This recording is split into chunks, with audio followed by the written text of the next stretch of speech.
Oh, the car from Carvana's here.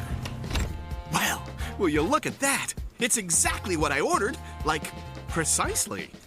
It would be crazy if there were any catches, but there aren't, right?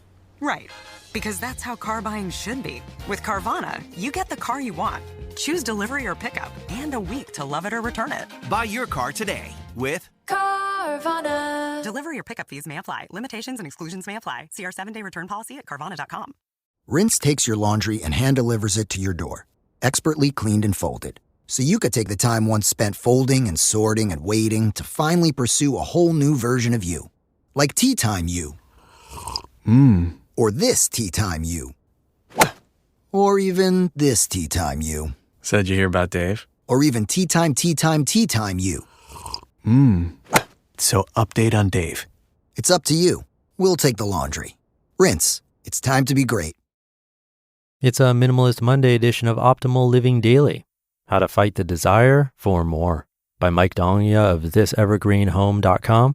And I'm Justin Malik, your personal narrator, reading to you with permission from the authors. On Mondays, I usually cover minimalism, one of our most requested topics. So with that, let's get right to it as we optimize your life.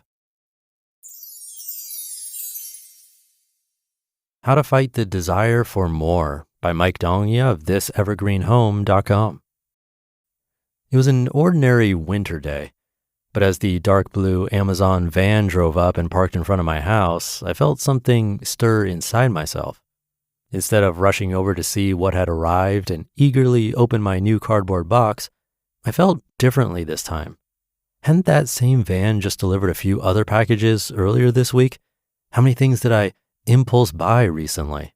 I felt guilty. In the following days, I took some time to ponder these lingering thoughts. The truth is, it had become far too easy to keep wanting more and more. Yet, the satisfaction never arrived. The slow, steady creep of more. As I think back on the last decade of our marriage, we both would say that our first year of marriage was one of the best. Not necessarily because we were in newlywed bliss, because that first year came as a sharp curve of learning how to live together, but because of how little we had. Our material possessions were few and our student loans were high, yet we were happy and content. Our lack of things certainly didn't limit us from enjoying life, but instead fueled us to continue towards being mindful about the habits we formed in this new season of life. 9 years later, as I sit here and look around our home, I see how the desire for more has slowly invaded many facets of life. The photos on Pinterest that show a more beautiful house, the women on social media who have the latest styles and home decor, those baby gadgets that claim to make a mom's life so much easier. It's a constant flow of more, because more is enticing and gives us an instant hit of adrenaline. Since that winter day when I realized how easy wanting more had been, I was determined to make a valiant effort to break the cycle, escape the hedonic treadmill, and learn to be more content with what I do have.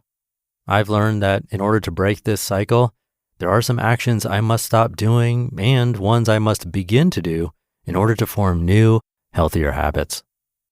How to fight the desire for more. To break the cycle of constantly wanting more, here are some ways that I've meaningfully fought against the urge and made these new habits stick. Number 1, stop impulse buying. This is where the root of accumulating more comes from for me, and I bet I'm not alone here. Instead of heading to the store as soon as the idea comes to mind or clicking the Buy Now button on my Amazon app, I've made a rule for myself to wait 24 to 48 hours before purchasing any item, other than things that are actually essential. Doing this has allowed me to go a few days without that item so I can determine if I actually need it. And a lot of the time, I can talk myself out of that purchase because it wasn't necessary. Number 2, stop comparing myself to others. Everyone lives their own lives, so wanting what others have in hopes that it'll make my life easier and prettier will likely not satisfy a deeper desire once those items are bought. I need to live my own life, be content with what I have, and stop desiring what others have. And number 3, stop buying more to make myself feel better. Oftentimes, I think that I'll somehow feel more satisfied, more organized, or more content if I just had that one particular item. Studies show that when people become more materialistic, their emotional well-being declines. Buying more doesn't usually solve the problem of being more satisfied, organized, or content, but instead leads to more overwhelm of your possessions, more ungratefulness of what you actually have, more debt, and less time to spend on the things that you value most. Cultivate a new mindset. In order to make a positive change in this mindset, there are also attitudes that I must start doing to effectively learn how to be more grateful and content with what I do have. Number one, start being mindful of what I have. In order to see what items I have, I took a deep dive at what I owned so that I can be more mindful of using what I have, not buying excess, and valuing my possessions more. To do this, examine the items in your pantry, freezer, closet, kids' playroom, medicine cabinet, garage, and attic. Number two, start being more creative by using what I have. Sure, it's nice to have a kitchen gadget that does exactly what I need, but when that situation arises, I challenge myself to think if there's another solution to solving a problem by using something I already own. For example, did I really need to buy a garlic press when a sharp knife and cutting board seems to do the trick? And number three, start allowing myself to enjoy having less.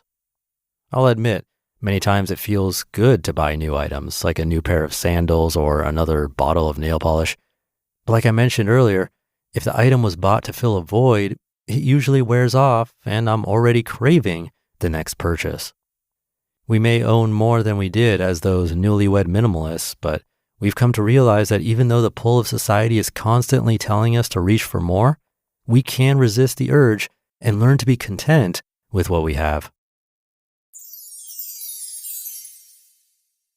You just listened to the post titled, How to Fight the Desire for More by Mike Donghia of thisevergreenhome.com, and I'll be right back with my commentary. When it comes to what your family eats and drinks, you know your choices matter. You're the expert because you know what fits your life. And getting it right starts with good information. That's why America's beverage companies are sharing more information about our ingredients at goodtoknowfacts.org. No spin, no judgments, just the facts straight from the experts for more than 140 beverage ingredients. Visit goodtoknowfacts.org. Thank you to Instacart. Restocking the pantry weekly can feel like a lot, whether that's just for yourself or for a whole family. Either way, with Instacart, I take care of all of it without making the trip to the grocery store, saving me hours a month. With just a few taps, I can get everything for my weekly meals and my household essentials from my favorite stores with delivery via Instacart in as fast as 30 minutes. The service has always been reliable and timely for me, and I trust the experienced shoppers to pick fresh, high-quality ingredients just as I would. No more traffic and waiting in lines. Instacart brings convenience, quality, and ease right to your door so you can focus on what matters most.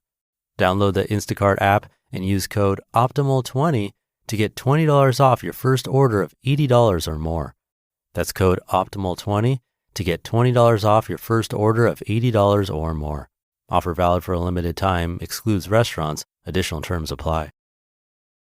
Thank you to Mike. I think we've all experienced that feeling when the package shows up and it feels exciting for a moment, but then the excitement fades and we're already thinking about the next thing.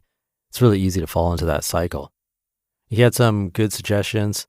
Some other ones have come up over the years. One is to move apps like Amazon or Target off the home screen of your phone. It sounds so small, and it is, but just that extra second of searching can be enough to break the habit. Another is to really try to finish things before buying something new. So for example, can you cook with what's already in your fridge or pantry instead of running to the store? And one last idea I heard a while back, write down what you're tempted to buy. Sometimes just the act of writing it down gets it out of your head and you can revisit it later. If you still want it after a week, maybe it really is worth it. But most of the time you'll realize you didn't need it in the first place. Little things, but baby steps can make a big difference. So try it out, let me know how it goes. Have a great rest of your day, and I'll be here curating articles for you again tomorrow, where your optimal life awaits.